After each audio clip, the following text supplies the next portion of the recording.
Hi there, everyone. I'm meteorologist Ashley Baylor with a check of your latest forecast. Well, we have Hurricane Nate getting ready to make landfall within the next few hours. So let's check in on Panama City Beach, Florida. This is courtesy of surfline.com. And you see those waves really coming in. No one is in the water. It's just too dangerous to go. And actually on the other side of me, you can faintly see the flags are blowing out there. We're already starting to see tropical storm conditions down towards New Orleans. So here's a look at our satellite and radar composite. You can see that center of circulation.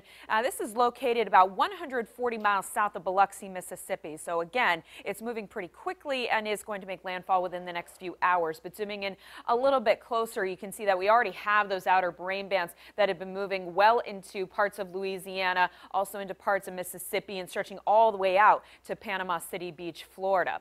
Now let's put the latest track on this for you.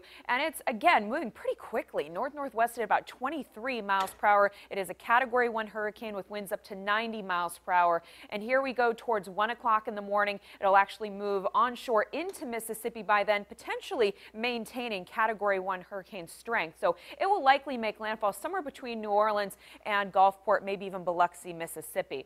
As it moves on land, it is not only going to weaken very quickly, it is going to move away very quickly. So this is not going to be a Harvey type storm where it just dumps inches and inches of rain on these Gulf Coast states. They're looking at about 3 to 6 inches with locally higher amounts. The biggest problem with this is actually going to be storm surge.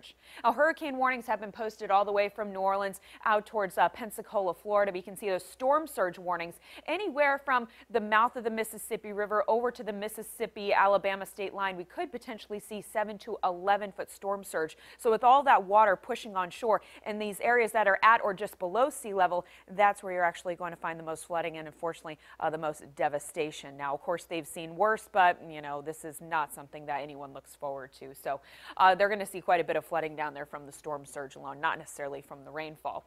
Back here closer to home, as we go through the overnight hours, we'll be tracking mostly cloudy skies, and we'll keep the clouds around as we go through your Sunday, and we certainly won't rule out the possibility of a couple of spotty showers, but far from a washout. As we go into Monday, a cold front will approach. It'll kind of combine with the moisture left over from the remnants of Nate, and so even on Monday, we could see a few showers out there.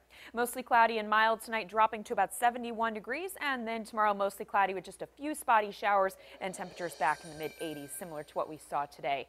Our pattern stays unsettled all the way through the middle of the week, then things start to dry out by Thursday and Friday, and that's when temperatures will be back in the more seasonable mid-70s.